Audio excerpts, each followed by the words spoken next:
आज बस एक स्टूडेंट महीना 7 लाख से ऊपर इनकम करता है, और जो बंदा आपको 7 लाख से ऊपर मतलब कमाता है, आपको 7 लाख से ऊपर कैसे कमा सकते हो इसके रास्ता दिखा सकता है।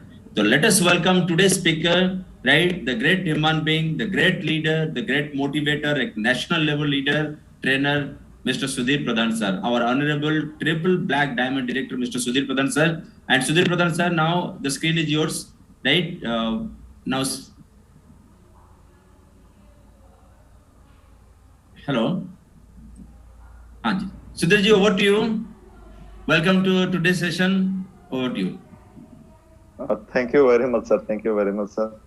I am so lucky and fortunate कि मुझे मेरे जो गाइड और मेंटर्स आज इंट्रोड्यूस किए हैं। हर एक नेटवर्कर का सपना रहता है, पता नहीं आप लोग का क्या है। मेरा तो सपना हमेशा यही रहा कि मैं अपने स्पॉन्सर के टीम में द बेस्ट परफॉर्म करूं। बाकी मुझे वो सौभाग्य मिले, वो मुझे वो पोजीशन मिले, वो मुझे वो प्यार मिले कि मैं उनके जवान पे आ पाऊं और वो मुझे कभी मौका मिले तो बुलाएं। So thank you very much. Thank you Sudhir जी।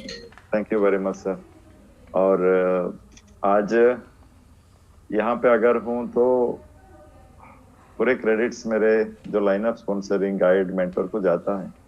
अगर सर आप नहीं होते तो पता नहीं मोदी केयर में मैं क्या करता। मोदी केयर में तो नहीं होता, लेकिन बाहर के दुनिया में क्या करता मुझे पता नहीं। It is all your love, affection and faith on me कि मैं कर सकता हूँ इस बिजनेस को, और जिसके लिए आपने अपना कीमती समय दिया है, गाइड किया है और भरोसा किया है, ट्रस्ट किया है मेरे ऊपर।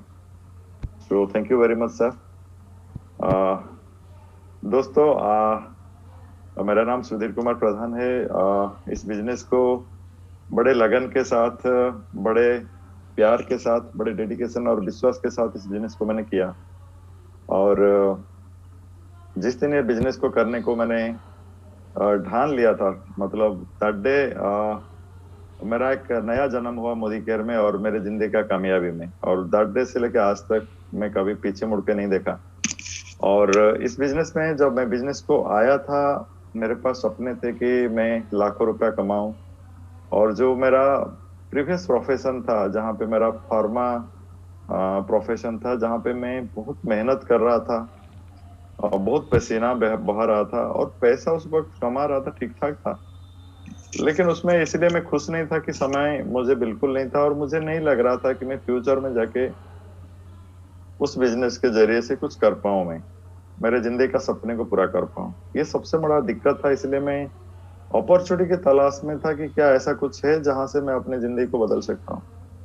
और यही एक रीजन था। मोदी केयर ने वो विश्वास मुझे दिलाया और मेरे अपलाइन ने वो विश्वास मुझे दिलाए, वो सिस्टम और समीर मोदी साहब ने मुझे वो विश्वास दिलाए। और मेरे अंदर जो भूख था, पागलपन था अपने सपने को पूरा करने के लिए, एकदम जैसे कि बोलते ना 1+1 2 ना होके 11 हो गया। तो मेरा ऐसा ही मेरे दिमाग में काम करे और डेडिकेटेडली मैं बिजनेस को शुरुआत दिनों से काम किया। ये बिजनेस में जब मैंने काम किया, नॉर्मली क्या होता है, लोग विश्वास किस चीज को करते हैं? जब उसको कोई रिजल्ट मिलता है, जब उसको कोई परिणाम मिलता है, कोई सफलता मिलता है, तभी लोग नॉर्मली आम आदमी जो है उसको विश्वास करते हैं। लेकिन मैं उसका जो फेथ का परिभाषा जो है, उसका जो मीनिंग है, मैं कुछ अलग समझता हूँ। I believe that faith equal to belief minus result. अगर आप काम कर रहे हो, आपके पास कोई रिजल्ट नहीं है, फिर भी आप काम कर रहे हो, मैं मानता हूँ उसको विश्वास है, उसको फेथ बोलते हैं। लेकिन लोग मानते हैं कि भाई मैं प्लान दिखाऊंगा, काम करूंगा, मुझे रिजल्ट मिलेगा तो मैं इस बिजनेस में आगे जाऊंगा, डिसाइड करूंगा कि नहीं करूंगा। मुझे कुछ लोग बोलते 10,000 आ जाएगा तो मैं उसको फुल टाइम करूंगा, मतलब सीरियसली करूंगा। मुझे 50,000 जाएगा तो जॉब छोड़ दूंगा। तो ये सारे लोग रिजल्ट के ऊपर अपना फेथ को रखते हैं, लेकिन जो कामयाब इंसान होते हैं वो कभी अपना जो फेथ है वो रिजल्ट के ऊपर डिपेंड नहीं करता। अभी देखिए कई सारे, जो हमारा टाटा ग्रुप है, टाटा ग्रुप जब 1902 में जब वो एक होटल ओपन किए मुंबई में, वो इंडिया का सबसे एक्सपेंसिव और इन्वेस्टमेंट होटल था। करीब 6 से 7 करोड़ उसी वक्त इन्वेस्ट हुआ था। और कई साल लगा उस होटल को, ताज को बनाने के लिए। और उसी साल के अंदर उनको ये पता नहीं था कि वो रिजल्ट आएगा कि नहीं आएगा, लेकिन वो इन्वेस्ट कर रहे थे, मेहनत कर रहे थे। और आज देखिए टाटा ग्रुप कितना बड़ा हो चुका है। That is called the faith. आज इसलिए टाटा है। और जब कलिंगा नगर में उन्होंने स्टील प्लांट लगाए थे, 50,000 करोड़ का इन्वेस्टमेंट था, बहुत सारे स्ट्राइक चल रहा था, बहुत सारे प्रॉब्लम चल रहा था, फिर भी उन्होंने फेथ रखा और काम किया। कोई रिजल्ट नहीं था, बाद में आज आउटपुट आ रहा है। तो they are faith on that, that's why आज टाटा इतना बड़ा है। और जब मुकेश अंबानी रिलायंस जियो जब शुरू किए, 2012 में उन्होंने स्पेक्ट्रम परचेज किया, 2G स्पेक्ट्रम और 4G स्पेक्ट्रम परचेज किया, और उसके बाद उन्होंने काम चालू किया और धीरे धीरे केबल लाइन डाले, फिर बहुत सारे स्टेशन बनाए, और उसी बीच उन्होंने 50,000 करोड़ इन्वेस्टमेंट किया। और मुझे याद है जब ये उनका सारे टावर्स बन चुका था, मेरे रिलायंस एम्प्लॉय के साथ मेरा एक बार कार में ट्रैवल हुआ करता था, मिलके जा रहे थे। उनसे मैंने पूछा, भाई ये तुम तो रिलायंस में हो, ये रिलायंस जो मुकेश अंबानी क्या हिम्मत नहीं हो पा रहा है क्या वो ओपन करने के लिए? सब टावर बना दिया, छोड़ दिया, अभी रोस्ट भी बन चुका है ना। नहीं, वो अभी सिग्नल चेक करे स्ट्रेंथ है कि नहीं है। मुझे बड़ा हंसी आया। मैंने कहा शायद वो हिम्मत नहीं हो पा रहा है चलाने के लिए, इसीलिए इसे आम आदमी जैसे सोचते तो हिम्मत नहीं, इसीलिए उन्होंने ऐसे बता रहे सिग्नल चेक करे। नहीं तो फिर सब कुछ खत्म होने के बाद 1-2 साल इंतजार करने की क्या जरूरत है। फिर 2016 में उन्होंने ओपन किया, फिर वो फ्री में छोड़े। सब लोग स्ट्रेंज हो गए, अरे फ्री में छोड़ रहा है, क्या करेगा, इतना इन्वेस्ट किया, फ्री में चला रहा है, कैसे चलेगा, सब पागल हो गए। फिर उसके बाद बहुत कम पैसा चार्ज करके पूरे साल फ्री रखा। फिर सिम कार्ड आया, ऐसा 2017-18 तक चला। मतलब इतने सारे इन्वेस्टमेंट किया, 50,000 करोड़, उसके बाद कई सारे लॉस ही लॉस चल रहा था। आप इमेजिन कर सकते कितना फेथ था। कोई रिजल्ट नहीं था, बट उनके पास वो बिलीव था कि एक दिन क्लिक करेगा। और आज देखिए 30 करोड़ का सब्सक्राइबर है रिलायंस का, और क्या कमाल का बिजनेस करता है। आज कितना इन्वेस्ट कर रहा है? कोई इन्वेस्टमेंट नहीं है। जब बोलते हैं ना कि हवा बेच के पैसा कमा रहा है। एक बार स्पेक्ट्रम खरीदा था, वो लाइसेंस अभी भी चल रहा है, सारे छोटे मोटे मेंटेनेंस है, अभी पैसा कमा रहा है। तो जो जितने सारे कामयाब इंसान है, जो सक्सेसफुल पर्सन, वो हमेशा रिजल्ट के ऊपर फेथ नहीं करते हैं। वो हमेशा बिलीव करते हैं अपने हार्डवर्क, अपने काम, अपने वर्क एथिक्स के ऊपर, और रिजल्ट अपने आप आता है। तो दोस्तों, मैं जब भी काम किया था, मैं क्यों इतने सारे लंबा चीज में अपने स्टोरी के अंदर डाला, क्योंकि ये बहुत जरूरी था। क्योंकि मैं भी जब काम किया, मेरे साथ मेरे अपलाइन आज है, सरस सर, सरोज सर है, तपन सर है, मेरे डाउनलाइंस भी कुछ है। हमने एक पीरियड में दौर में संघर्ष कर रहे थे, जबरदस्त संघर्ष था। There is no result. Last time Tapan sir last Sunday में बता रहे थे कि 22 लाख रुपया कर्जा था, और कोई संघर्ष नहीं, मतलब कोई पैसा नहीं था, कोई रिजल्ट दूर दूर तक नहीं आ रहा था। एंड वी डोंट नो कि कब रिजल्ट आएगा। हम लोग बोलते हैं ना कि भाई मुझे एकदम एक सही टाइम जब मिल जाएगा ना, मैं बिजनेस को शुरू करूंगा और छक्का लगा दूंगा। भाई हम तो भगवान नहीं है, सही टाइम कब आएगा हमें थोड़ी पता है। But we know what is the right work, we don't know the right time. और हमने राइट वर्क किया था, हमें पता था। We know what is the right work. मुझे पता था, मेरे अपलाइन ने बताया था कि राइट वर्क क्या है। मैंने राइट वर्क किया कि रेगुलर प्लान दिखाना, डेमो दिखाना। घर जब आता था शाम को, नो रिजल्ट, लेकिन फिर भी सुबह हम जाते थे, मैं जाता था काम करने के लिए। So this is called about the faith. और उसी बीच कर्जा बढ़ रहा था, खर्चा बढ़ रहा था, बट काम चल रहा था, बट फेथ था कि एक दिन ये बिजनेस क्लिक होगा। और देखिए आज कैसे लाइफ लीड हो रहा है। So that is important. सो आप ये इसलिए मैं बता रहा हूँ ये चीज आपको कि बहुत सारे आज नए कंसल्टेंट होंगे, आज बहुत सारे कसमें होंगे कि मैं करूं या ना करूं, मैं जाऊं या ना जाऊं। सो ये डिसीजन, ये स्टोरी से आप ये डिसीजन ले सकते हैं आज। सो हमें तो ऐसा स्टोरी हमारे पास था ही नहीं, फिर भी हमने डिसीजन लिया। सो बिकॉज वी बिलीव क्या होता है वर्क एथिक्स, क्या होता है हार्ड वर्क। और फिर आगे बढ़ा। फिर 8-9 साल करीब संघर्ष चला, बहुत ऊपर नीचे हुआ, लेकिन विश्वास हर वक्त बढ़ता है। विश्वास रिजल्ट से नहीं बढ़ता है, विश्वास मेहनत से बढ़ता है। जितना मेहनत करते हैं, जितना एथिक्स के साथ मेहनत करते, उतना विश्वास बढ़ता है, और बढ़ता गया। और आज आपके सामने हूँ। अच्छा, मतलब I am one of the happiest man in this universe, क्योंकि मेरे पास एक ऐसे अपॉर्चुनिटी है, ऐसे एक बिजनेस है जिसके जरिए से मैं तो पैसा कमा रहा हूँ, लेकिन मेरे आने वाले 7 पीढ़ी को मैं एक सिक्योर्ड लाइफ देने का हिम्मत कर पा रहा हूँ, सोच पा रहा हूँ। क्या मतलब, क्या कमाल का बिजनेस है। कोई मतलब लाइबिलिटी नहीं। अगर प्रॉफिट कमाते हो तो 80% आप सेविंग कर सकते हो, एंजॉय कर सकते हो। ट्रेडिशनल बिजनेस में अगर मैं जो मेहनत करता था, प्रॉफिट जितना कमाता था उसका 80% खर्चा हो जाता था। ये नॉर्मल सारे ट्रेडिशनल बिजनेस का स्टोरी है। और क्या मतलब कमिटमेंट लेवल इस बीच में है कि लोगों का जिंदगी हम बदल सकते हैं, लोगों को एक अच्छा माहौल दे सकते हैं, एक होप दे सकते हैं। ये सारा चीज पॉसिबिलिटी हुआ मोदी केयर के जरिए से। 15 फॉरेन कंट्री करीब करीब बने इस बिजनेस के जरिए से। मिला मुझे 15 बार। 2 गाड़ी मैंने लिया, कार लिया, और एक घर हमने बनाया। दूसरा घर का प्लानिंग चल रहा है, शायद इस साल आप लोग के आशीर्वाद से शुरू होगा।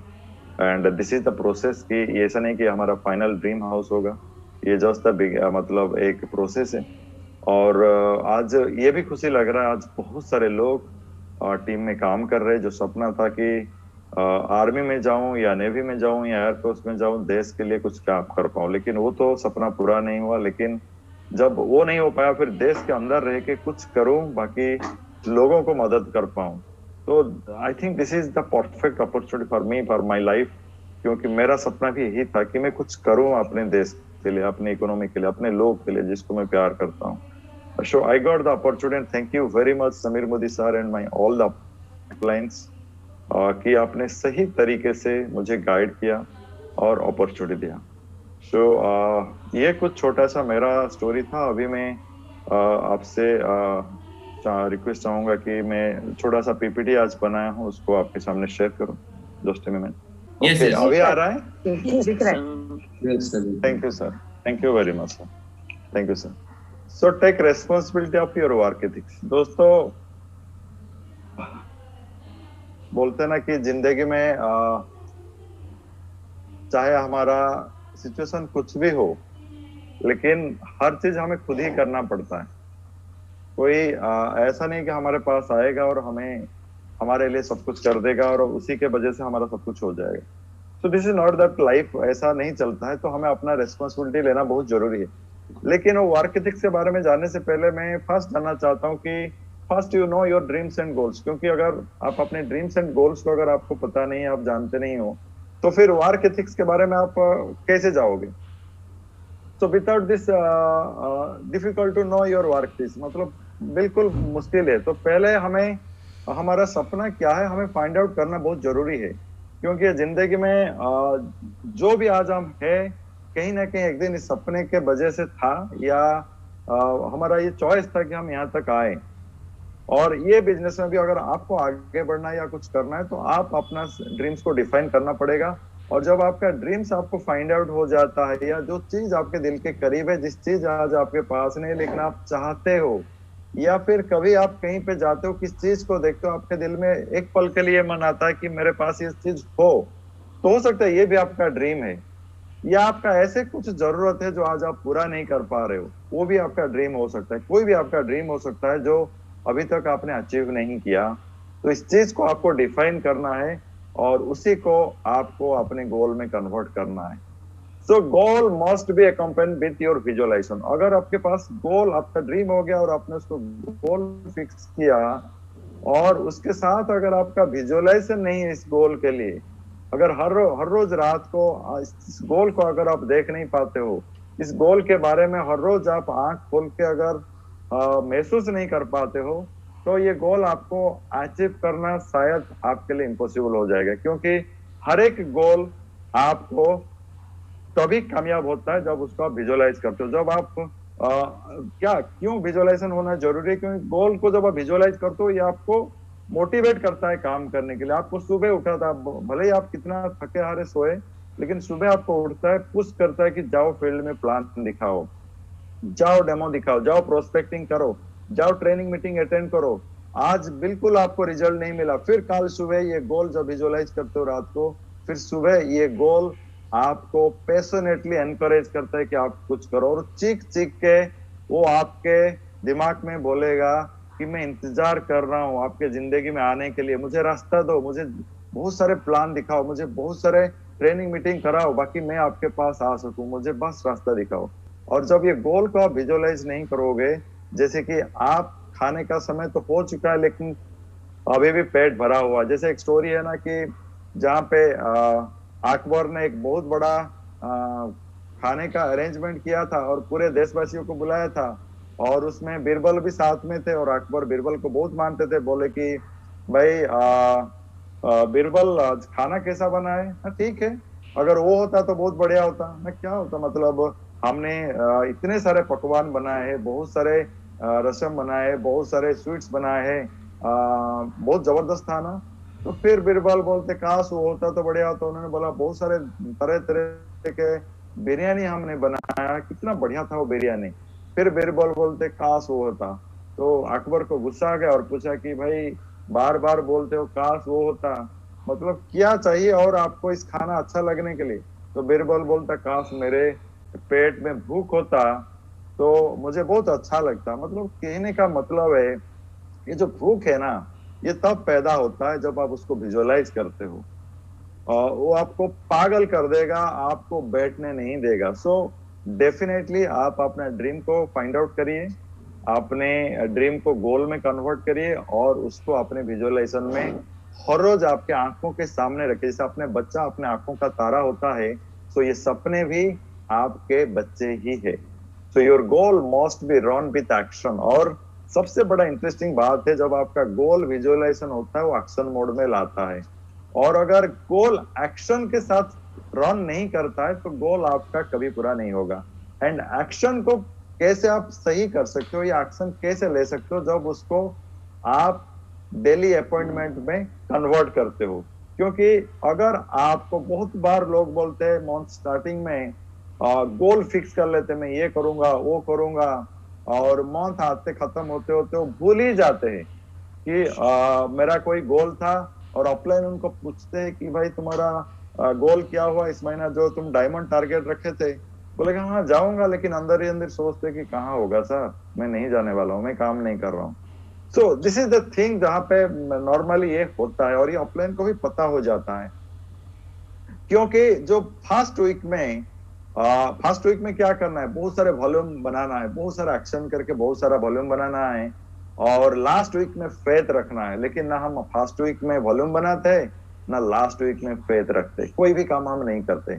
सो अपॉइंटमेंट जब आप फिक्स करोगे, डेली अपॉइंटमेंट, तभी जाके आपका जो सारे एक्शन है, जो वर्किंग प्लान है, जो एक्शन गोल है वो पूरा हो पाएगा। सो गोल को विजुअलाइजेशन के साथ आपको पूरी तरह से अपॉइंटमेंट्स फिक्स करना है। तो वो अपॉइंटमेंट फिक्स करने के बाद भी कुछ लोग कामयाब मतलब कर नहीं पाते, उसी को और फुल प्रूफ करने के लिए वो अपॉइंटमेंट का डिटेल डाटा आप अपना ऑफलाइन को दे दीजिए, उनको रिक्वेस्ट करिए सर थोड़ा टाइम निकाल के मुझे एक बार कॉल करके बताइए आपने ये काम किया कि नहीं किया। ये एक फियर रहेगा, एक डर रहेगा, और एक रेस्पेक्ट रहेगा कि मेरा ऑफलाइन से फोन आएगा मैंने किया कि नहीं किया। या फिर उस अपॉइंटमेंट को पूरा करने के लिए आप किसी डाउनलाइन से ऑफलाइन का हेल्प ले लीजिए कि मैं इसी दिन वो मीटिंग देने जा रहा हूँ, आप मुझे साथ में थोड़ा कोऑपरेट करिए, चलिए। तो वो डाउनलाइन आपके साथ आ जाएगा उस टाइम में, तो आपको जाना मजबूरी हो जाएगा, क्योंकि वो आपने अपॉइंटमेंट फिक्स किया और आपने डाउनलाइन भी आके बैठा, तो आप कैसे अवॉइड कर सकते हो? मतलब ये हमेशा के लिए नहीं, जो लोग बिल्कुल आज तक नहीं कर पा रहे, गोल सेट कर रहे, विजुअलाइज नहीं कर पा रहे, या कर रहे तो एक्शन नहीं ले पा रहे, या एक्शन प्लान बना दिया तो डेली काम नहीं कर पा रहे। सो ये एक तरीका हो सकता है, 70, 80, 90% तक आप एक्यूरेसी जा सकते हो। अगर आपने गोल बनाया है तो उसमें एक्शन में कन्वर्ट करो, और सारे जो एक्शन है उसको अपॉइंटमेंट में कन्वर्ट करो, और अपॉइंटमेंट को पूरी तरह से जमीन में उतारने के लिए आप ये कुछ चीज ले सकते, तभी जाके हम एक परफेक्ट वर्क एथिक्स ढूंढ सकते हैं। In present situation your performance is your work ethics. Work ethics का मैं आज कोई डेफिनेशन या कोई साइंटिफिक इवैल्यूएशन आपके सामने नहीं करूंगा, बस सिंपल यही बताऊंगा कि वर्क एथिक्स क्या है। जो सिचुएशन है आज का, जो परिस्थिति है, उस परिस्थिति में जो काम करते हो उसको ही वर्क एथिक्स बोला जाता है। Doing toughest performance in your highest work ethics, मतलब इसी परिस्थिति में आप जहां पे भी हो, जैसे जितना आप नॉर्मली किसी सिचुएशन में भी हो सकते हो, उसी में सबसे ज्यादा मैक्सिमम वर्क आप करते हो, तो उसको बोलते हैं हाईएस्ट वर्क इथिक्स, और जितना ज्यादा वर्क इथिक्स आपका बढ़ेगा, जितना ज्यादा आपका उतना ज्यादा परफॉर्मेंस या आपका रिजल्ट उतना ज्यादा आएगा। ये कोई नहीं देखेगा आप क्या कहाँ पे हो, आपका प्रेजेंट सिचुएशन क्या है, ये लोग देखेंगे आप आज क्या कर रहे हो। That is very very important. So work ethics जब आता है, हार्ड वर्क के बिना वर्क एथिक्स बिल्कुल अधूरा है। You all are know there is no substitute of hard work. बोलते हैं ना कि कड़ी मेहनत का कोई भी रिप्लेसमेंट नहीं है। कड़ी मेहनत आपको करना ही पड़ेगा। बोलते हैं ना कि 45 डिग्री में आप मेहनत करो और 25 डिग्री में आप ट्रेनिंग मीटिंग अटेंड करो। मतलब एसी में ट्रेनिंग अटेंड करो लेकिन मेहनत करो फील्ड में 50 डिग्री में। So nobody is dying by doing hard work but people still avoid. आपने कभी देखा है? मैंने तो अपनी जिंदगी में नहीं देखा कि उन्होंने बहुत मेहनत करके मर गया। ऐसा कभी नहीं होता। मैंने देखा कि वो मेहनत करके बहुत फिट है, वो एंजॉय कर रहा है। So it's a very very important. Hard working करना जरूरी है और लोग अवॉइड करते हैं। और मोदी केयर में हार्ड वर्किंग क्या होता है? मोदी केयर में हार्ड वर्किंग क्या होता है? प्लान दिखाना, डेमो दिखाना, फॉलो अप करना, फोन कॉल करना, मीटिंग अटेंड करना।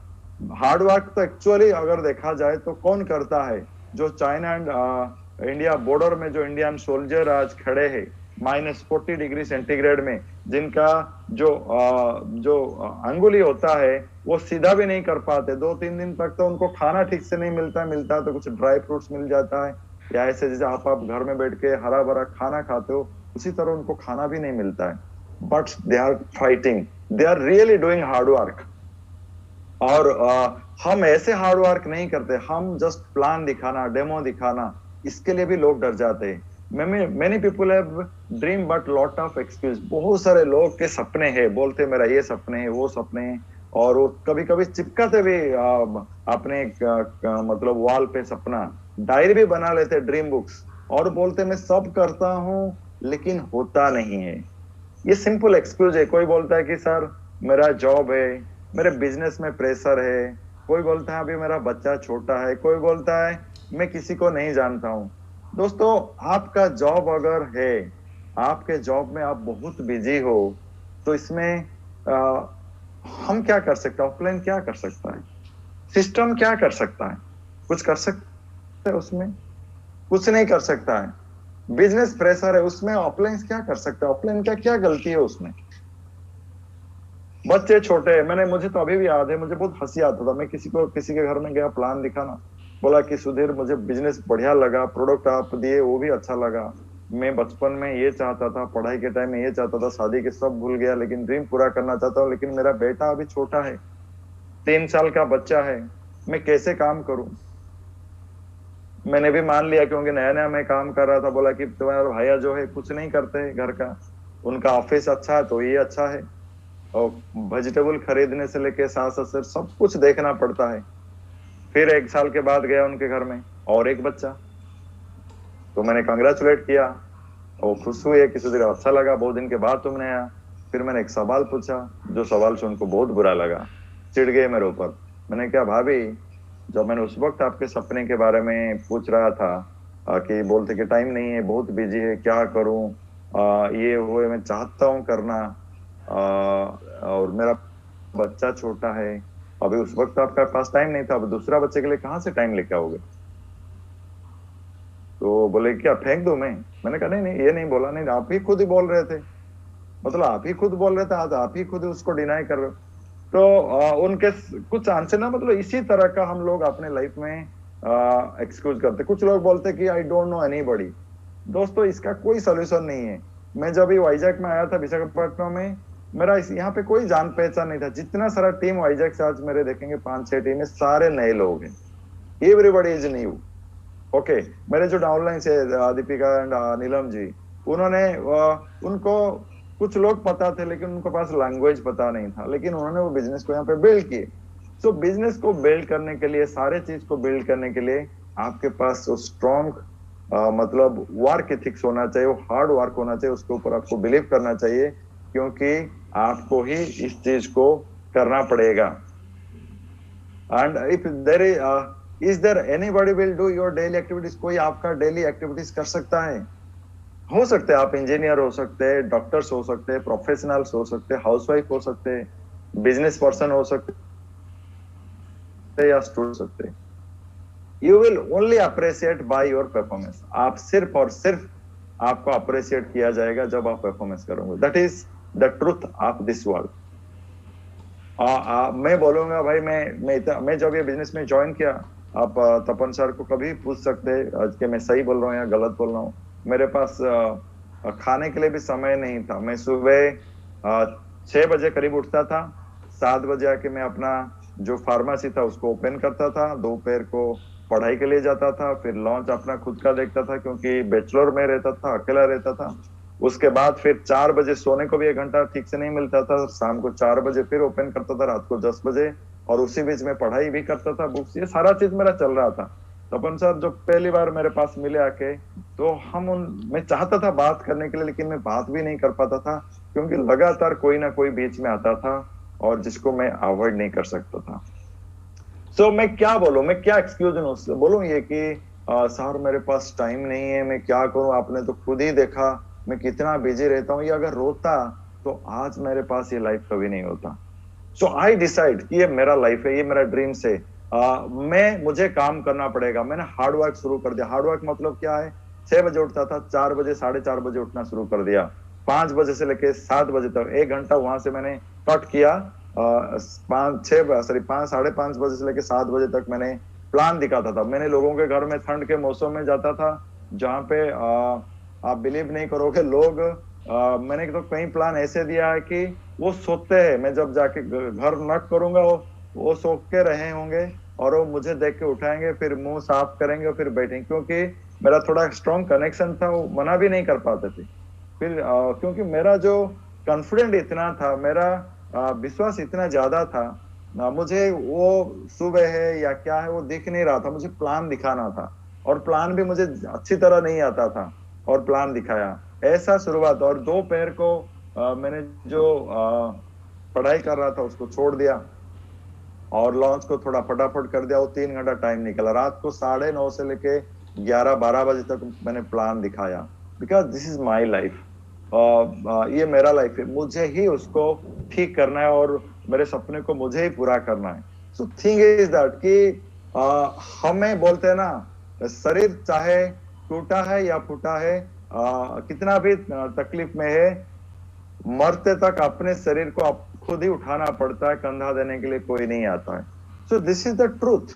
और हमें ये नहीं बोल सकते कि हाँ मैं बहुत बिजी हूँ, आप देख रहे हो नहीं करोगे। कई सारे लोग ऐसे हैं कि शाम को थके हारे आते हैं, चाय पीते हैं, मोबाइल में व्हाट्सएप फेसबुक में लग जाते हैं, और संडे आता है तो बोलते हैं भाई एक ही संडे मिला है, थोड़ा शॉपिंग जाना है, आइनॉक्स जाना है, घूमने जाना है, मूवी जाना है, ये एक्सक्यूजेस लेते हैं। और इट्स योर चॉइस। ये एक्सक्यूज लेंगे तो जिंदगी में कभी भी आपके सपने पूरे नहीं हो सकते, और मोदी के बिजनेस तो शायद पॉसिबल नहीं है। आपने देखा होगा क्रिकेट मैच में कई सारे प्लेयर्स आते हैं, कोई कैप्टन का बच्चा आता है, कोई एमएलए का बेटा आता है, कोई गरीब बच्चा भी आता है। कोई फर्क नहीं पड़ता है कौन आया है क्रिकेट में, फर्क वो पड़ता है जो पिच पे जाके अच्छा परफॉर्म करता है, जिन्होंने विकेट निकाला, जिन्होंने अच्छा कैच पकड़ा है, जिन्होंने रन लिया, तभी उसका नाम लिया जाता है। ये गरीब बाप का बेटा है, उनका पापा ऐसे पोजीशन है, तभी लोग उनको जानते हैं। सो दोस्तों, कोई मायने नहीं रखता है कि आप कौन से बैकग्राउंड से आए हो, कौन से प्रोफेशन से आए हो। डू योर परफॉर्मेंस, और उसके लिए आपको डेली टाइम निकालना पड़ेगा। You have to find out that time, और उसके लिए आपको काम करना पड़ेगा। टाइम नहीं है, टाइम निकाल नहीं पा रहे हो तो टाइम को चुराओ। अगर टाइम चुरा नहीं पा रहे हो तो आप टाइम को छीनो, but do it. Your value will add only by your hard work. जब तक आप मेहनत नहीं करते हो, आपका वैल्यू कुछ भी नहीं है। अगर इसमें वैल्यू, कोई ये नहीं बोलता है कि भाई ये बहुत मेहनत करता है, बहुत मेहनत करता है इसलिए मोदी केयर नहीं कर पाता है। लेकिन अगर कोई डायमंड जाता है तभी उसको कोई बोला जाता है इनका ये डिफिकल्टीज था, फिर भी उन्होंने डायमंड गए। आज मैं स्टोरी आपको इसीलिए बता पा रहा हूं, और मेरा ये प्रॉब्लम था। आप आज सुन रहे हो, करीब 280-90 लोग आज सुनो, इसीलिए सुन रहे हो कि मैंने परफॉर्म किया, हार्ड वर्क किया। अगर नहीं करता तो शायद आप भी मेरे बात नहीं सुनते। तो कल आपको, आप सुनने के लायक अगर तब रहोगे, या आपको अप्रिशिएट करने का कंडीशन तब आएगा जब आज आप परफॉर्म करोगे।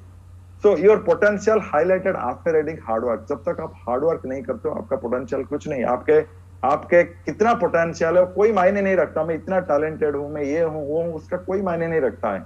You may have lots of knowledge and you are showing good plan and good demo. आप बढ़िया प्लान भी दिखाते हो, बहुत नॉलेज भी है, बढ़िया दिखाते हो, वो जरूरी है, लेकिन उससे ज्यादा जरूरी है। But real winner is the person who is doing more and more plan show. So पर मुझे याद है शुरुआत दौर में दिन में 8 से 10 प्लान दिखाता था। मुझे प्लान भी ठीक से नहीं दिखाना आता था। मैं आज भी बिलीव नहीं कर पाता हूँ इतना प्लान कैसे मैं दिखाता था। बिकॉज वो गोल्डन पीरियड होता है, टाइम होता है काम करने का। So this is the important कि आप कितना प्लान दिखाते हो, वही आपका रिजल्ट निकाल के देगा। कितना अच्छा प्लान दिखाते हो, जितना इंपॉर्टेंट है उससे 1000 गुना इंपॉर्टेंट आप कितना ज्यादा प्लान दिखाते हो। That is called your highest performance in your highest work ethics. Hard work with consistent is a very important. कुछ लोग बोलते हैं 6 महीना काम किया, 2 महीना काम किया, बहुत मेहनत किया, रिजल्ट नहीं आया। दोस्तों, आपको ये बिजनेस में 3 से 5 साल बोला गया, मतलब 3 to 5 years is very very important. That is the golden period. ये समय में अगर आपने काम नहीं कर पाया तो आप लाइफ में इस बिजनेस को फिर से कामयाबी बनाना आपके लिए टफ हो जाएगा। आपके पास बहुत लॉजिक आ जाएगा, बहुत सारे चैलेंजेस आ जाएंगे, फिर आपको बहुत डिफिकल्टीज होगा। और सिस्टमेटिक इज इंपॉर्टेंट। कंसिस्टेंट मतलब लगातार डेली बेसिस में आप प्लान दिखाना पड़ेगा। आप पार्ट टाइमर हो या स्पेयर टाइमर हो, इसी में कोई सिस्टम का गलती नहीं है, उसके ऑफलाइन का कोई गलती नहीं है, आपका मजबूरी है। अगर आप सपना पूरा करना चाहते तो आपको टाइम निकाल के आपको प्लान दिखाना पड़ेगा। You have to manage your time. आपका टाइम मैनेज करना ही पड़ेगा। There is no other way. Systematic and guided, that is very important. मैं बहुत मेहनत कर रहा हूँ लेकिन सिस्टमेटिक नहीं है। मैं ऐसे लोगों के साथ काम कर रहा हूँ जो लोग ना परफॉर्म कर रहे। मैं एक ही लोगों के पास बार बार डेली जाता हूँ, पेट्रोल खर्च करके या फिर टाउन बस में प्लान तो दिखा दिया फॉलो करने के लिए। बहुत मेहनत करता हूँ, 3 घंटा देता हूँ, 3 घंटा में वही 3 लोगों को 2 महीने से पास जा रहा हूँ। क्या फायदा है? मैं उसी के पीछे लग रहा हूँ जो काम कर ही नहीं रहा है। रोज रोज उसको पुश कर रहा हूँ, आप काम करो काम करो काम करो, लेकिन वो कर ही नहीं रहे, तो क्या फायदा उसका। और तीसरा चीज है गाइडेड। तो आप जो कर रहे हो, अगर आपके पास आपके अपलाइन 100% है तो उनसे पूछिए आप जो कर रहे हो सही कर रहे हो या नहीं कर रहे हो। मुझे याद है कि शुरुआत दौर में बिजनेस में कुछ पता नहीं था। जैसे कि मैंने एक जंगल में घुस गया और मुझे रास्ता पता नहीं है, बस इस जंगल से आगे बढ़ना और मेरे लक्ष्य तक पहुंचना, उतना ही मुझे पता है। और उस वक्त मुझे गाइड किया मेरा अपलाइन ये करना है वो करना है। शुरुआत time it's my life's golden period. मैंने इतना सारा चीज सीख लिया उस समय में। आज वो सारे चीज मुझे आज गाइड कर, आज भी मुझे गाइड कर रहा है।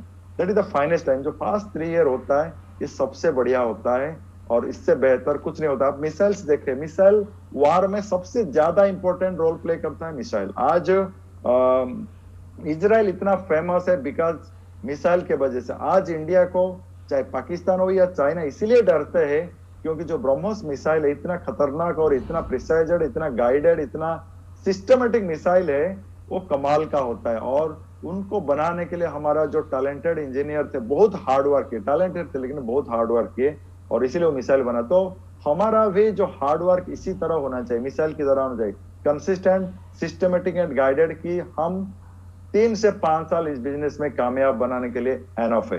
That is very very important. If you are sitting in a home at evening just like a tiger in cake, मतलब जैसे एक शेर बोलते हैं ना कि पिंजरे में है। अगर आप शाम के समय में, जो सबसे बढ़िया समय होता है इस बिजनेस को करने के लिए, अगर आप घर में बैठे हो तो सिंपली आप एक मतलब पिंजरे के अंदर कैद हो दोस्तों, तो उसको निकालिए।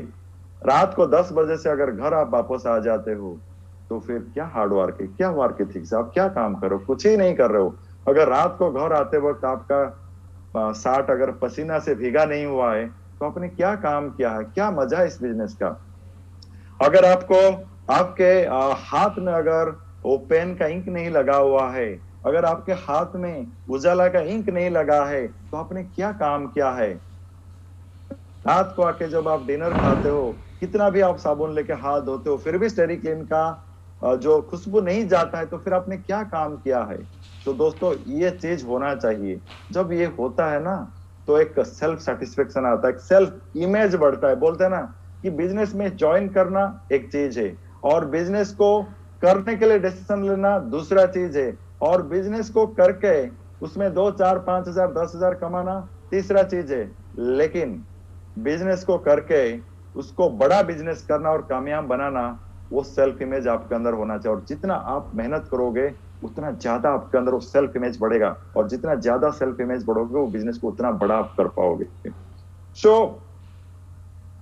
और ये भी सही है, time management is very very important. क्योंकि अभी अभी देखिए मैं घर में देखता हूँ, सुनीता मैडम जो मेरे वाइफ है, वो जब घर में 5 लोग आते हैं उसी समय में खाना बन जाता है, जब कोई नहीं रहते उसी समय में खाना बन जाता है। और पहले मेरे माँ देखता था कि एक चोला में खाना बनाती थी, फिर अभी हमारे घर में 4 बर्नर वाला गैस स्टोव चल रहा है। यार मैनेजिंग, मैंने देखा कि शादी में गया, फंक्शन में गया, जो खाना बनाते हैं वो लोग 2 लोग आते हैं या 3 लोग आते हैं और 5-6 बर्नर लगता है। किसी में राइस चल रहा है, किसी में दाल चल रहा है, किसी में खीरी चल रहा है, किसी में फ्राई चल रहा है, इधर हाथ चल रहा है, उधर चल रहा है। यार मैनेजिंग, तो मैं भी ये शुरुआत दौर में बिजनेस में सारा चीज मैनेज किया। आपको भी इसको करना पड़ेगा। यू नो आपका प्रेजेंट सिचुएशन क्या है, you are the best guide कि आप अपने टाइम को कैसे मैनेज कर सकते हो। No one will do it for you. आपको आप अपलाइन गाइड कर सकते हैं, but they cannot play behalf of you. Your upline may guide you but they cannot play behalf you. आप तेंदुलकर को जानते हैं, उनके कोच रमाकांत आचरेकर को कभी आपने नहीं देखा आगे क्रीज में आके तेंदुलकर के लिए खेला है। वो खेला तो तेंदुलकर ही है। आपने विराट कोहली का कोच का नाम आपने नहीं सुना होगा। विराट कोहली का कोच का नाम है राजकुमार शर्मा। राजकुमार शर्मा को कभी आपने नहीं देखा होगा कि वो आके फील्ड में विराट कोहली के लिए खेला। विराट कोहली क्रीज में खेला है। या फिर आपने क्रिस्टियानो रोनाल्डो के बारे में सुना होगा, जो वर्ल्ड का एक नंबर 1 बेस्ट फुटबॉलर है। उनका जो सबसे बेस्ट कोच था सर एलेक्स फर्गुसन, उन्होंने कभी आके रोनाल्डो के लिए गोल नहीं किया, उन्होंने ही फील्ड में आके गोल किया है। So your upline is there to guide you, but your upline आपके लिए वो प्लान नहीं दिखा सकता, आपके लिए डेमो नहीं दिखा सकता। शुरुआत दौर में आपको गाइड कर सकता है, आपको सपोर्ट कर सकता है। बहुत बार क्या होता है कि लोग अपलाइन का सपोर्ट बोलते कि अपलाइन मेरे लिए हेल्प नहीं किया, अपलाइन ने मेरे पास आके ये नहीं किया, वो नहीं किया। अपलाइन का रोल ही है कि आपको सिर्फ सिखाएगा कि आप बिजनेस को कैसे आगे ले सकते हो, सही से ले सकते हो। Who will do toughest work in first 3 to 5 year will produce maximum number of leaders। जो अपना पहला 3 से 5 साल सबसे ज्यादा मेहनत करता है, वो अपने लाइफ में अपने आप को एक बेहतरीन लीडर साबित करता है और साथ ही साथ कई सारे लीडर को तैयार करता है। सो डोंट क्राई और hang on with the people those are not serious in this business, go for the new one. So दोस्तों, उन लोगों के साथ कभी हैंग ऑन मत करिए, टाइम अपना खराब मत करिए। जो लोग काम कर रहे हैं उनके लिए कभी मत रोइए जो काम नहीं कर रहे। आपने देखा होगा कि छोटे बच्चे को, बेबी न्यू बॉर्न बॉबी को गोद में खिलाना अच्छा है, लेकिन जो मुर्दा हुआ शरीर है उसको कांधे में लेके ज्यादा समय तक रख नहीं सकते। Who is better? अभी वो लोग के पीछे जो कुछ भी नहीं कर रहे, उसके पीछे आप भागते रहोगे या फिर आप जाके नया प्लान दिखाओगे। It's choice of our. और जब अगर आप सिस्टमेटिकली और गाइडेड हार्ड वर्क में जाते हो तो आपको पता हो जाएगा आपको क्या करना है। You will know what is the work ethics. Don't overestimate the success people are having extraordinary quality. अब जितने सारे टॉप लीडर्स आप देख रहे हो, आज बहुत सारे लीडर को पोस्ट किया गया है और कुछ लोग को नहीं बना पाया मैं। ये सारे लोग को ये मत बोले कि ये बहुत टैलेंटेड है, इनके पास अली बाबा का था, मतलब वो जो चिराग है, अलाउद्दीन का चिराग था, उन्होंने कुछ कमाल कर दिया, उनके पास जादू है, टैलेंटेड है। ऐसा कुछ नहीं है दोस्तों। They are simply product of discipline hard work. वो लगातार वो हार्ड वर्क बार बार डिसिप्लिन मैन में किए हैं, इसलिए आज यहाँ पे the first 3 year is a golden period. ये पहला 3 साल अगर आपने मेहनत नहीं किया इस बिजनेस के लिए, तो आपने अपने जिंदगी में अपने सपने के लिए, अपने गोल के लिए, अपने विजुअलाइजेशन के लिए शायद आपने कुछ नहीं किया। That is very very important. And focus on present month business, ये बहुत बड़ा इंपॉर्टेंट है कि जिस महीने में आज आप हो उसी महीने में आप फोकस करो। बहुत बार मैंने सुना, many times people are told I will go diamond in 1 year, in 2 year, it's real good, ये बहुत बढ़िया है, अप्रिशिएटेड है, but what about this month? कुछ लोग ऐसा भी बोलते हैं कि मेरे घर में गेस्ट आ गए हैं और इस महीना इसलिए मैं काम नहीं कर पाया, मेरे घर में मेडिकल प्रॉब्लम है काम नहीं कर पाया, जॉब प्रॉब्लम है काम नहीं कर पाया, एग्जाम आ गया बच्चे 6 महीने तक मैं काम नहीं कर पाया। तो दोस्तों ऐसे लोगों को कोई याद नहीं रखता, they are coming the history, you are easily replaceable. आज आप बोलते हो कि मेरे पास टाइम नहीं, काम नहीं करूंगा, कल आप सोचोगे मेरे पास टाइम है, क्या लोग आपके साथ है?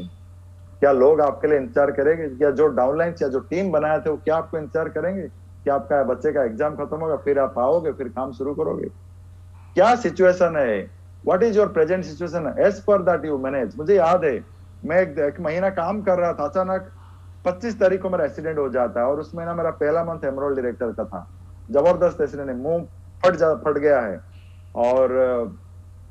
और मेरा बैंडेज है और बेड रेस्ट के लिए डॉक्टर बोला है।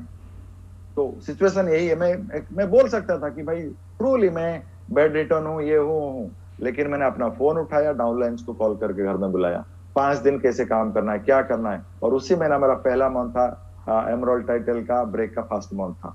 So you know your situation, how you will manage, you have to decide. ये पॉसिबल है, हमने अपने लाइफ में कभी ना कभी किया है। शादी कैसे 5 दिन 10 दिन रहता है, कैसे मल्टीपल वही इंसान काम कर लेता है, लेकिन शादी का खत्म होने के नेक्स्ट डे जो खाने के लिए सामान भी आया था उसको भी हम वापस नहीं कर पाते।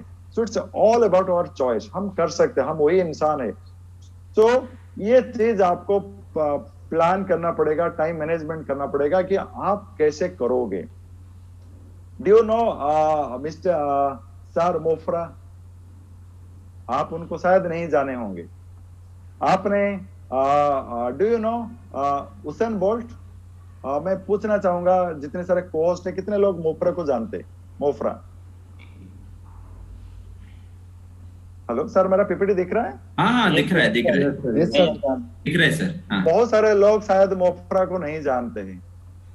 No sir. और उसेन बोल्ट को मेरे ख्याल से सब जानते होंगे।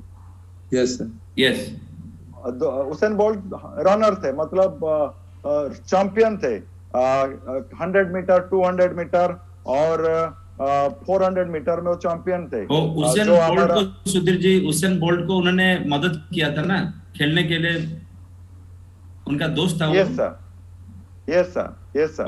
2008 जो हमारा बीजिंग का ओलंपिक था सर, उसमें उसेन बोल्ट 100 और 200 में गोल्ड लिया था।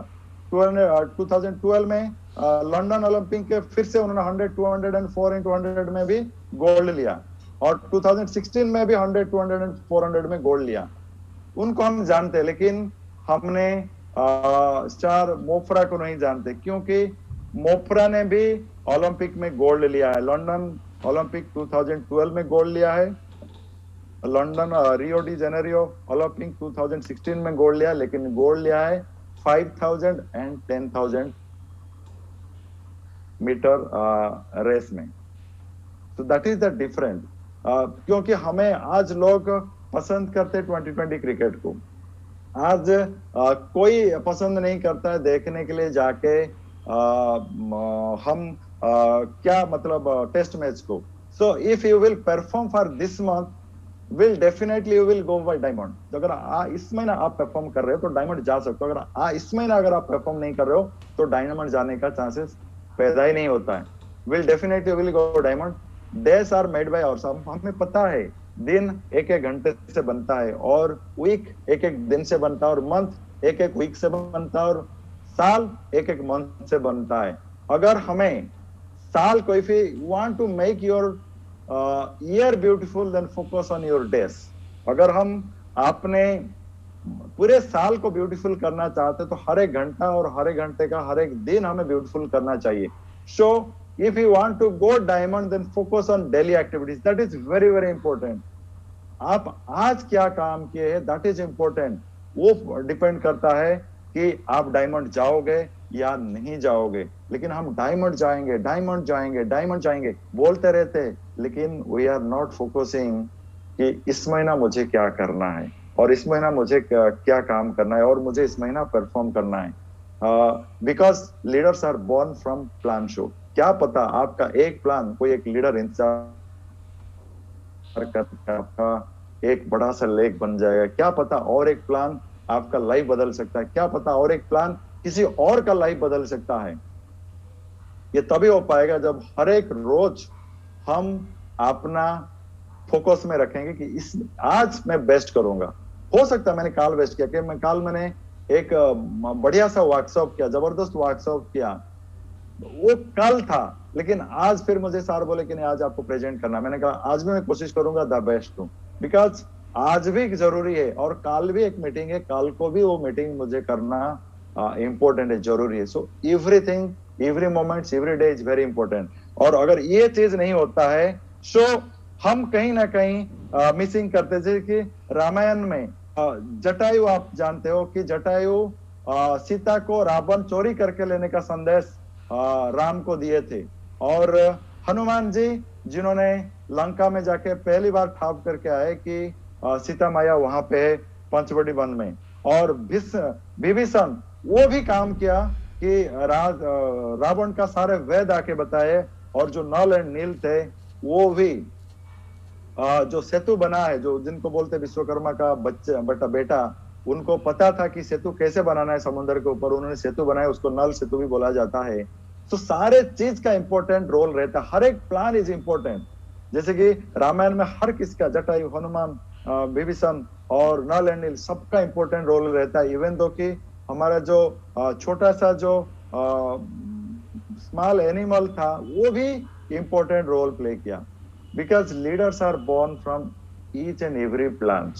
क्या पता आपका कौन सा प्लान कौन से दिन में कौन से समय में किसको दिखाया और आप टॉप में चले जाओगे। मैंने किसी एक ब्यूटिशियन को प्लान उन्होंने काम नहीं किया, लेकिन किसी एक और एक लेडी को प्लान दिखाने के लिए लेके गए, उनके साथ काम किया, आज वो मेरे ग्रुप में बहुत बड़े लीडर बन गए। क्या पता। So it's a very very important and very important. Struggle is very important. मेहनत जो होता है, जो स्ट्रगल होता है, अच्छे के लिए होता है। So you are in action mode. अगर आप स्ट्रगल कर रहे हो तो आप दिखा रहे हो कि आप एक्शन मोड में हो। अगर स्ट्रगल नहीं है तो फिर इंसान खत्म ही है।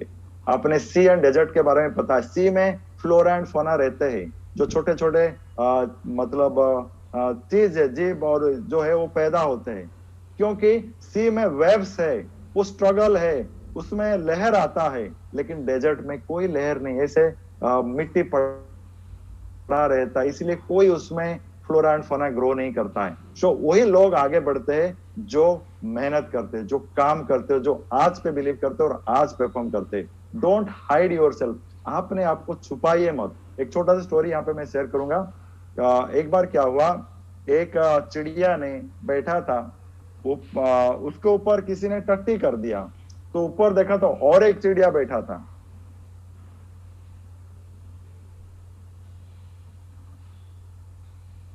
टट्टी कर दिया तो मैं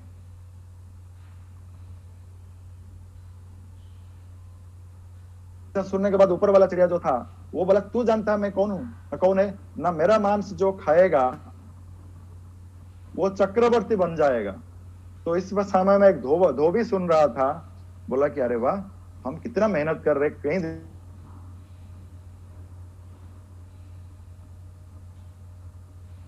सुनने के लिए, लेकिन जब ऊपर वाला चिड़िया सुना कि वो चक्रवर्ती बनेगा,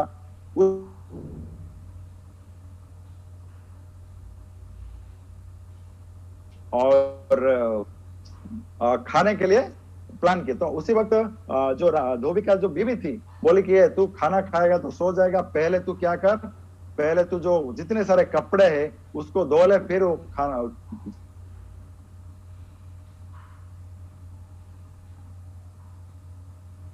नहीं नहीं, तू पहले ये काम कर, फिर बाद में वो मांस तुझे खाना है। फिर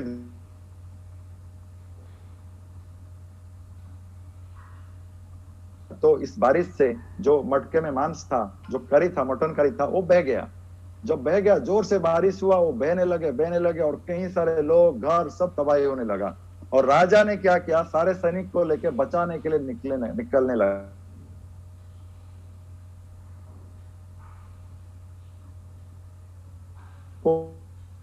खाना नहीं मिल रहा, तो उस वक्त एक सैनिक था जिन्होंने देखा एक बढ़िया सा कटोरी आ रहा है और उसमें क्या है, जब निकाल के देखा उसमें मांस है।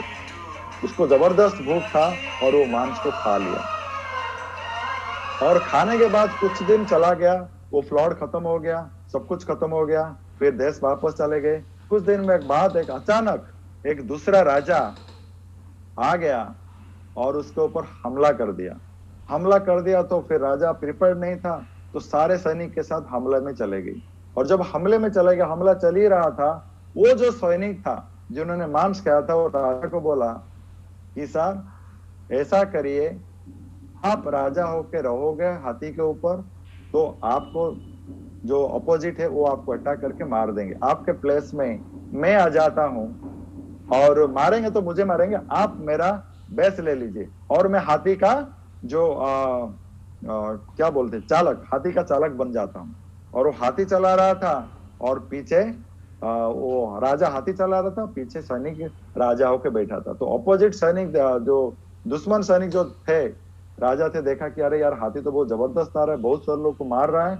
तो उन्होंने क्या करेंगे, राजा को मारने से पहले वो हाथी चालक को ही मार लेते, क्योंकि हाथी चालक मर गया तो हाथी चला नहीं पाएगा और राजा वार कैसे करेगा। तो इसी वक्त क्या हुआ, हाथी की चालक को ही उन्होंने तीर लगाया और उसको मार दिया। मरने के बाद सब लोग रो रहे थे, सारे सैनिक रो रहे थे, क्या कर दिया, राजा को मार दिया। लेकिन वो जो सैनिक राजा बना था वो बोला कि डरिए मत, राजा चले गए लेकिन हमारा राजा का रिवेंज लेना, इस देश को बचाना है, जोर से लड़िए, राजा का रिवेंज लेना। सब फिर जोश के साथ लड़े और दुश्मन सैनिक को हरा के इस राज्य को भी कब्जा कर लिया। अभी देश में राजा खत्म हो गया है। तो सारे लोग सोचे कि क्या करेंगे, और जितने सारे पंडित थे बोले कि नहीं, ये जो सैनिक जो राजा बना था वही गाइड किया इस वार को जीतने के लिए, उसी को ही राजा बना देते। और राजा बना, फिर दूसरा राजा भी उनके हाथ में आ गया और वो बन गया चक्रवर्ती। तो स्टोरी का मतलब क्या था, पहले इन्होंने जो चिड़िया थे सबसे बेवकूफी इसीलिए किया कि वो इतने ईगो थे, अपना ही कमजोरी उन्होंने शो किया। जैसे लोग बोलते हैं ना कि मैं ऐसा हूं, मैं तैसा हूं, मैं इतना बड़ा आदमी हूं, मैं ऐसा घर का आदमी हूं, मेरा इतना पैसा है, मैं प्लान दिखाने जाऊंगा। तो दोस्तों, अमिताभ बच्चन पैसा के लिए ठंडा ठंडा कूल का एडवर्टाइजमेंट करता है, कभी फटा चड्डी पहन के, बानियान पहन के आ जाता हूं। पैसे के लिए लोग क्या क्या काम करते, काम करने में क्या शर्म है। जो कामयाब इंसान होते हैं उनका मेहनत गोल के अधीन होता है, लेकिन जो सफल आदमी होते हैं उनका जो पसंद और नापसंद उनके गोल के अधीन होते हैं, लेकिन जो आम आदमी होते हैं उनका पसंद और नापसंद उनके मन के अधीन होते हैं। मैं पसंद होगा तो करूंगा, ये पसंद नहीं तो नहीं करूंगा। सो ये पहला था चिड़िया का। दूसरा जो धोबी था, उन्होंने क्या किया,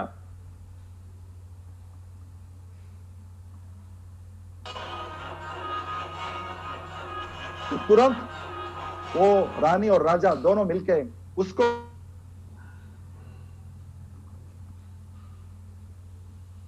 जरूरत था। मतलब अगर आज आपको प्लान दिखाना डिमांड करता है, डेमो दिखाना जरूरत है, आज नहीं करोगे तो ये अपॉर्चुनिटी आपके हाथ से चला गया। जिसको आप प्लान दिखाना था, कोई और आके प्लान दिखाया, किसी और के टीम में चला जाएगा। उन्होंने वो बेवकूफी किया। और राजा ने सबसे बड़ा बेवकूफी किया, वो राजा था, कम फॉरवर्ड, आप एक्शन से आप राजा हो, आप अपने दिमाग से अपने राजा हो, आप क्या करते हो इंपॉर्टेंट, छुप के नहीं रहना है, कम फॉरवर्ड, सोच, जो करेज आप दिखाओ वो जरूरी है। एक लीडर वही होता है जो सामने आता है। बोलते ना, leader is the engine of the team. वो इंजन जैसे जाता है वो सारे बग्गी वैसे ही चलते। आपको यही बनना है। एंड डोंट हाइड योरसेल्फ, आपको छुपाना नहीं, आपको दिखाना है, खुल के बोलना है, डिक्लेयर करिए आपका ड्रीम को, लोगों को बताइए मैं मोदी करता हूं। एंड नीड हंग्री, ये बहुत जरूरी है, भूख जरूरी है इस बिजनेस में। और मुझे बहुत अच्छा इंस्टेंट याद आ रहा है जब भूख के बारे में आ रहा है। 1970 के समय की 70-75 के बारे में, 80 के समय के मैं बात कर रहा हूँ। बिशन सिंह बेदी उस समय का एक बहुत 1980 या इसी तरह इसी टाइम का है, 1980 या उसी टाइम का, उसी सीजन का वो एक अच्छा स्पिनर हुआ करते थे।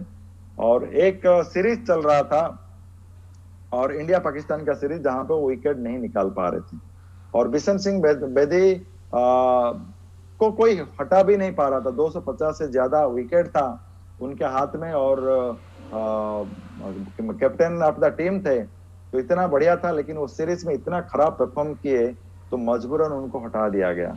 और उसी समय में कई सारे प्लेयर हुआ करते थे उनके टाइम में। दिलीप दोषी बंगाल में थे, राजन गौड़ा जो कि मुंबई से थे, और परमाकर हरियाणा से थे, परमाकर जो मुंबई से थे। ये सारे अच्छे अच्छे स्पिनर थे। जैसे बिशन सिंह बेदी को 36-37 हो चुका था, उसी तरह ये सारे प्लेयर को भी 36, 37, 38 हो चुका था। किसी को मौका नहीं मिल रहा था, लेकिन जब उन्होंने परफॉर्म खराब किया तो उसी वक्त उनको ड्रॉप किया गया पूरे सीरीज खराब होने के बाद। फिर उसके प्लेस में दिलीप दोषी को मौका दिया गया और दिलीप दोषी ने पूरे सीरीज में जबरदस्त परफॉर्म किए। दोनों सेम टाइम का स्पिनर थे, दोनों का परफॉर्मेंस सेम था, लेकिन फेल जो बिशन सिंह बेदी हो गए, लेकिन दिलीप जोशी क्लिक किए, क्योंकि दिलीप दोषी के पास भूख था और बिशन सिंह के पास भूख नहीं था, वो भूख खत्म हो चुका था। सो बी हंग्री। 3 से 5 साल आपके अंदर इतना हंग्री होना चाहिए कि आप जो हाइट चाहते हो हाइट आप ले सकते हो। And need speed in this business. Speed आज के, वो पहले स्टोरी हम बचपन में पढ़ा करते थे, slow and steady win the race, वो कब से खत्म हो चुका है। वो steady slow and steady win the race में जो कछुआ था खरगोश से इसीलिए जो था क्योंकि खरगोश बेवकूफ था, सो गया। आजकल दुनिया में कोई बेवकूफ नहीं है, आप नहीं जाओगे तो कोई दूसरा आ जाएगा, तीसरा आ जाएगा आपके लिए। मोदी कह रही है आपका ऑफलाइन इंतजार नहीं करेंगे, somebody is there, so be hungry। आप फास्ट मूव करिए, आपका स्पीड बढ़ाइए और वो स्पीड आपके टीम को स्पीड देगा। इंजन जितना स्पीड भागता है उसके पीछे उनका बगी उतना स्पीड भागता है। अगर इंजन स्लो होता है तो सारे बॉडी और सारे बगी स्लो हो जाते। सो चॉइस इज योर। हम रोते रहते मेरे टीम में कोई नहीं आ रहा है, मेरे ज्वाइन करके लोग काम नहीं कर रहे, बीवी नहीं कर रहे। अगर लोग ज्वाइन भी कर लेंगे, बीवी कर लेंगे, क्या कर लेंगे आप? आपका खुद का तो स्पीड नहीं है। आपने तो इस बिजनेस में आपको अपने आप को स्टैब्लिश नहीं कर पाया है, तो आप अपने टीम को क्या गाइड करेंगे? That is very very important. And दोस्तों, आखिर में एक चीज आपको बताना चाहूंगा, a tremendous, a beautiful, a super story आपका बन रहा है, आपका खुद का। आप हो सकते हो 60 साल का उम्र, आप हो सकते हो 50 साल का उम्र, आप हो सकते हो डॉक्टर, आप हो सकते हो इंजीनियर, हाउसवाइफ, आप अनएजुकेटेड, कोई भी हो सकते हो, या स्टूडेंट भी हो सकते हो, लेकिन आप सबका स्टोरी चल रहा है। उस स्टोरी में सुपर हीरो आप ही है, कोई दूसरा या तीसरा नहीं है दोस्तों। आप खुद ही सुपर हीरो है और आपके अपलाइन आपके डायरेक्टर है और मोदी केयर आपका प्रोड्यूसर है। वो आपको इंतजार कर रहे हैं, आइए, आपके स्टोरी को सुपरहिट बनाइए। और जिसका स्टोरी में जितना मेहनत है, जितना स्ट्रगल है, जितना तकलीफ है, जितना पेन है, जितना दर्द है, उसका स्टोरी उतना सुपरहिट है। लेकिन तकलीफ कहाँ पे है, प्रॉब्लम कहाँ पे है? तकलीफ वहां पे है, लोग समय ही नहीं देते उस स्टोरी को शूटिंग करने के लिए। आज आपके डायरेक्टर के पास समय है, आपका अपलाइन के पास टाइम है, आज मोदी केयर के पास टाइम है आपको टाइम देने के लिए, लेकिन आपके पास टाइम नहीं है। और 1 साल, 2 साल, 3 साल के बाद आप माइंड सेट करते हो कि सर मैं अपना स्टोरी बनाना चाहता हूँ, मोदी केयर में सुपर हिट बनाना चाहता हूँ। तभी क्या पता आपके डायरेक्टर के पास और कोई हीरो मिल गया होगा, आपके प्रोड्यूसर को कोई हीरो मिल गया होगा, वो आपके लिए इंतजार नहीं करेंगे। You will lose for the life time the golden opportunity. आज आपके पास टाइम है, आपका अपलाइन आपको टाइम देना चाहते, आपका स्टोरी सुपर हिट करिए और गोल्डन लेटर में लिखा जाएगा कि you are show and show. ये मत सोचिए मेरे बिना बिजनेस नहीं चलेगा। अगर ऐसा गलती है, अगर ऐसा ईगो है उस चिड़िया की तरह, तो आपने देखा होगा ऐसे कई सारे लोग का जो बोलते हैं ना कि ऐश जो है वो ऐश इंसान में आपको मिल जाएगा। अब ऐसा मतलब उसको विभूति भी नहीं बोलते, पता नहीं मुझे एग्जैक्टली आता है। So it's a very very important. आपने कई मोटिवेशनल स्टोरी सुना है, कैटरपिलर टू बटरफ्लाई, ये इसीलिए हमें मोटिवेट करता है क्योंकि स्ट्रगल है उसमें। सो थैंक यू वेरी मच। यहाँ तक मेरा प्रेजेंटेशन था, और बहुत सारे पॉइंट है, लेकिन कभी और अगर टाइम मिलेगा तो आर्किटेक्चर के बारे में आपको शेयर करूंगा। So thank you very much. यहाँ पे thank you Sudhir ji for your wonderful topic today. Thank you very much, truly mind blowing. आपका स्टोरी तो बनता है और ये बनेगा जरूर, right? The last point is truly mind blowing. And जो सारे पॉइंट्स आपने कवर किया शुरू से अभी तक, मैं सारी चीज सुन रहा था। So everything is required to become successful in our life, my dear friend. And network marketing industry, Modi care आपको इतनी जबरदस्त मौका दिया है। अगर ये सारे पॉइंट्स को आपने दिल से काम पे लगा लोगे, दिल से काम पे लगा लोगे, आपका स्टोरी भी सुपर हिट होने वाला है और आपका स्टोरी भी कल बनने वाला है। और ऐसी स्टोरी बनेगा ताकि लाखों लोग आपकी सफलता की स्टोरी सुन के इंस्पायर्ड होंगे और मोटिवेटेड होंगे। So thank you very much all the participants coming and joining today's program, and thank you very much Sudhir sir, right, taking out your valuable time and giving such a wonderful presentation today.